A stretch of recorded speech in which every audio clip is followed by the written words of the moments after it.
Jai Hind, dear students. I hope so you all are well. As you know, we have completed our third chapter, that is understanding quadrilaterals. Now we are going to learn something very new and very interesting. As you already know about square numbers, so this is our new chapter. You must be having some knowledge about square, or I can say square numbers. So let me give you some small introduction. To find a square number, we multiply a whole number by itself. And when we multiply a number by itself, we get the area of a square. Also, we write a small 2 above our number to tell us to square it. So this was just a basic introduction related to the chapter. In this chapter, we will learn more about it, that what really are square numbers and what are the different properties. So let's get started.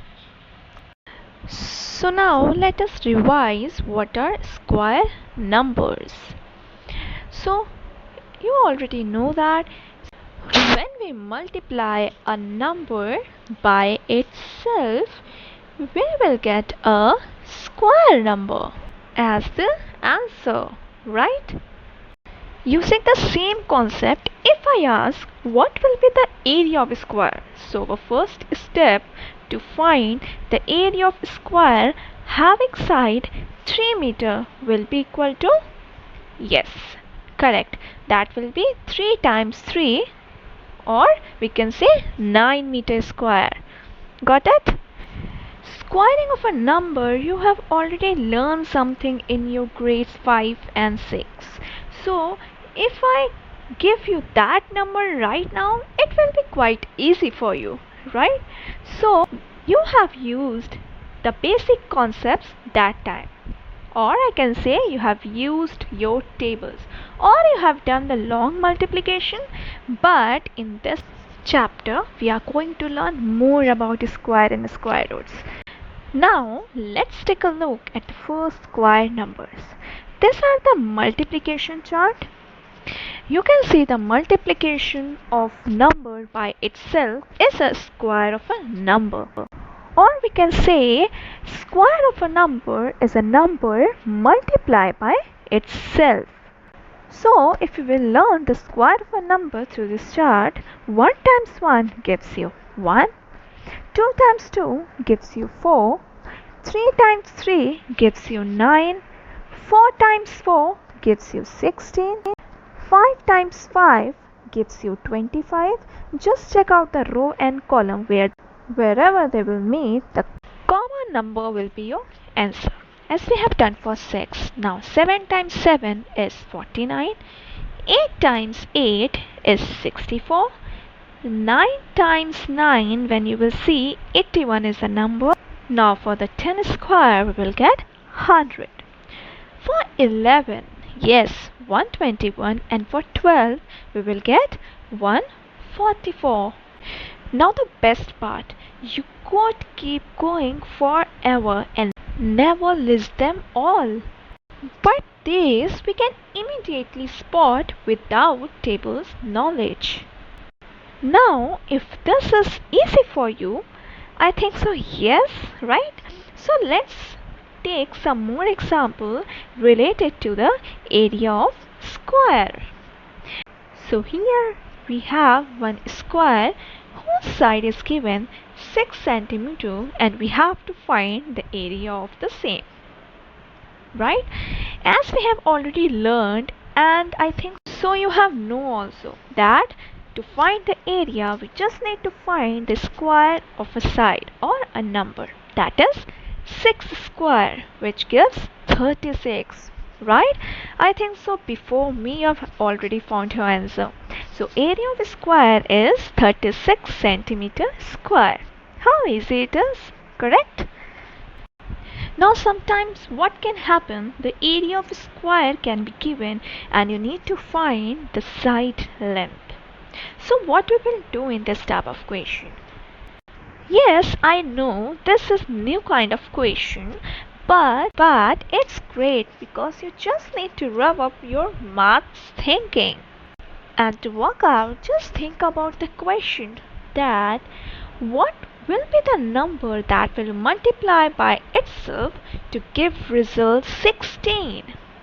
And yes, after that you will find your answer, that will be 4. As we know, 4 times 4 is 16.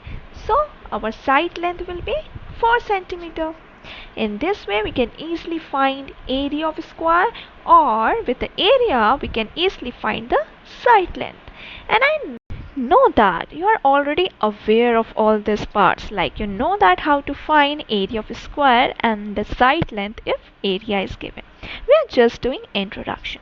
Now writing your proofs are very important, as when you write down your proofs it helps you to show your understanding to your teachers or your parents that what you have learned. Create a clear fast revision tool like exams, chats, whatever we can do to clear up our understandings, and yes, then you will get great marks in maths. So now if we discuss about what is the side length. If area is already given 25 meters square, and with the help of that we have found that side length is 5 meter, so basically we are talking about one length of the square. Next, for more better understanding, please practice some square numbers. As we have learned, a number multiplied by itself is called square numbers. So, if we take n as a natural number and a square of n gives n square, or we can say m will be the result. Now let us learn that what are perfect square. A square of a natural number is called perfect squares. As you can see from the table, if I multiply any number by itself, we are getting a perfect square number. As you can see for 8, we are getting 64. 64 is a perfect square number since it's the square of a natural number. Clear? Now if I say take us of 18, so 324 is also a perfect square number. Now let us learn about basic concepts of square numbers. So the first concept will be square of all natural number ends with 1, 4, 9, 6, 5 or 0 at its units place. It is very important to note that. Now let us see some examples. In this example, if you will see, I have taken natural numbers 1, 2, 3, 4, 5 and 10. And the squares of all these natural numbers are ending with 1, 4, 9, 6, 5, 0. Clear? So you can directly check by checking out its unit place. Concept number 2 says that square of all odd numbers end with 1, 5, 9. Let us see one example. If you will see in these examples, I have taken odd numbers 1, 3, 5, 7 and 9. And yes, if you will see the square of it, it is having 1, 5 and 9 at its unit place. So the square of odd numbers ending with this. Concept number 3 says that square of even numbers end with 0, 4, 6. It means that whenever we will do a square of any even numbers, we will get 0, 4, 6 at its unit place.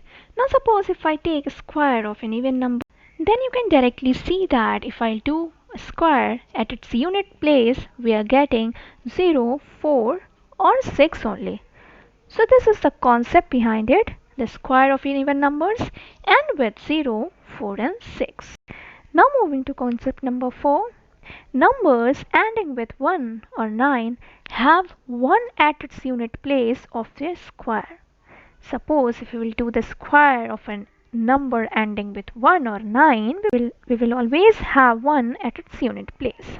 As you can see in the example, if I do a square of 21, we will get 441. Now quickly check its unit place. What you're getting? 1, right? So the number ending with 1 or 9 have 1 at its unit place of their square. Clear? Concept number 5 says that numbers ending with 2 or 8 have 4 in the unit place of their squares. It means that whenever we will do any square of a number having 2 at its unit place or 8, we can say we are going to have 4. As you can see in the examples also, suppose if I do square of 8, we are getting 64. And yes, what you are getting at unit place? It's 4. So the number ending with 2 or 8 have 4 in the unit place of their squares. Now concept number 6. Numbers ending with 3 or 7 have 9 in the units place of their squares. Understand this by an example. So if I do square of 13, we are getting 169. And yes, just check out its unit place. We are getting 9. So the numbers ending with 3 or 7, either you are going to do square of 3 or 7, you will always get 9 at their unit place. These all are the important points to note it down. Now, next concept is numbers ending with 4 or 6 have 6 in their unit place of their squares. You can directly do of 6 or 4, you will get 36 and 16 as its square. And if you will check it out, you will get 6 in the units place. Correct? You can also see the square of 16, that is 256, and we are getting 6. Next concept, numbers ending with 5 have 5 in the units place of their squares.